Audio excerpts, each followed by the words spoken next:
Good morning সবাইকে। আমার চ্যানেলে দুষ্টু টুইকি ব্লগে তোমাদের অনেক অনেক সবাইকে অনেক অনেক অনেক অনেক অনেক অনেক স্বাগত। সবাই কেমন আছো জানিও, আমিও ভালো আছি, টুইকিও ভালো আছে। এখানে মেয়ে স্কুলে চলে গেছে, আমার ওই ফাঁকে আমার যাবতীয় কাজকর্ম সব করে নিতে হয়। এখানে আমি রান্না চাপিয়ে দিয়েছি, ওদিকে দেখলে ভাত হচ্ছে। আমার মেয়ে আর মায়ের জন্য ভাত ওই ছোটো হাঁড়িতেই হয়ে যায়। এখানে আমি আগে বড়িটা ভেজে নিয়েছিলাম, ঝিঙের একটা সিম্পল একটা রেসিপি করছি, তাই তোমাদের সাথে শেয়ার করলাম।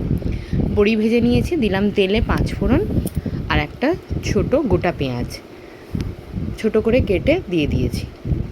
পেঁয়াজটাকে একটু লাল করে ভেজে নেব। একটা কাঁচা লঙ্কা আমি চিড়ে দিয়েছি, কারণ মেয়ে বেশি তো ঝাল খায় না, ওই জন্য ঝাল বেশি দিতে পারিনি, যে যেমন ঝাল খাও দিতে পারো। পেঁয়াজটা লাল লাল করে ভাজা হয়ে গেলে, ভাজা হয়ে এসছে দেখতেই পাচ্ছ, এখানে আমি দিয়ে দিলাম আদা কুচি, একটা ছোটো টুকরো আদা কুচি দিয়ে দিলাম। আদাটা দিয়ে একটুখানি নাড়িয়ে এখানে আমি দিয়ে দেবো আগে থেকে আমি কেটে রেখেছি আলু আর ঝিঙেটা। দেখো আমি এই ছোটো হাঁড়িতে ভাত করি, ভাতটা ফুটে গেছে, জল ফুটে গেছে। দুজনের রান্নার কত লাগে, মেয়ে আর মায়ের একটাই হয়ে যায়। এই আলু আর ঝিঙে কেটে রেখেছি একটু বড় বড় করে, সেটা এবার দিয়ে দেবো।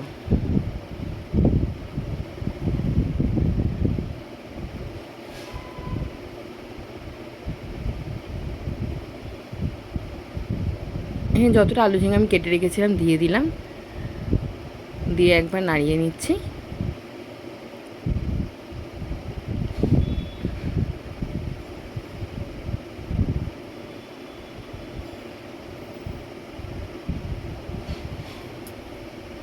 এখানে দিয়ে দিলাম হলুদ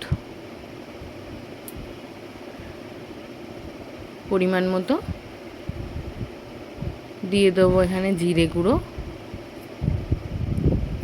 যতটা পরিমাণ, 1 চামচ মতো দিয়েছি। নুনটা আমি পরে দেবো, কারণ একটুখানি তেলে ঝিঙে আলুটাকে ভাজবো, নুন দিলে এক্ষুনি ঝিঙে থেকে অনেকটা পরিমাণ জল বেরিয়ে যাবে, তাই নুনটা আমি একটু শেষের দিকে দিয়েছি। তার মাঝে ওটা হতে হতে মেয়ে এখানে মৌসুমি লেবুর রস ডেলি খায়, ওটা করে নিচ্ছি, ও বাইরে খেলছে। ওটা হতে হতে ওটা করে ওকে খাইয়ে দেবো। ভাজা হয়ে গেছে, এখানে নুন দিয়ে দিলাম, নুন দিয়ে নাড়িয়ে অনেকটা ভাজাও হয়ে গেছে। বড়িটাও যাতে একটু নরম নরম হয়ে যায় সেই জন্য আমি আগেই দিয়ে দিলাম, তোমরা গোটা গোটা রাখলে শেষের দিকেও দিতে পারো। এমনি নাড়িয়ে আমি এটাকে ঢাকা দিয়ে দেবো। ঝিঙে থেকে অনেকটা পরিমাণ জল বেরোয়, সেটা দিয়ে এটা হয়ে যায়। এখানে এখন লেবুটা করা হয়ে গেছে, ওকে দেখে খাইয়ে দেবো। এই যে বাইরে খেলছে, চলে এসছে খেতে। কোথায় বলছে খাবো না, ভীষণ দুষ্টু হয়েছে, পালিয়ে যাচ্ছিল দেখো। তারপর যাই হোক, অনেক বুঝিয়ে বাজিয়ে খাওয়ানো হলো।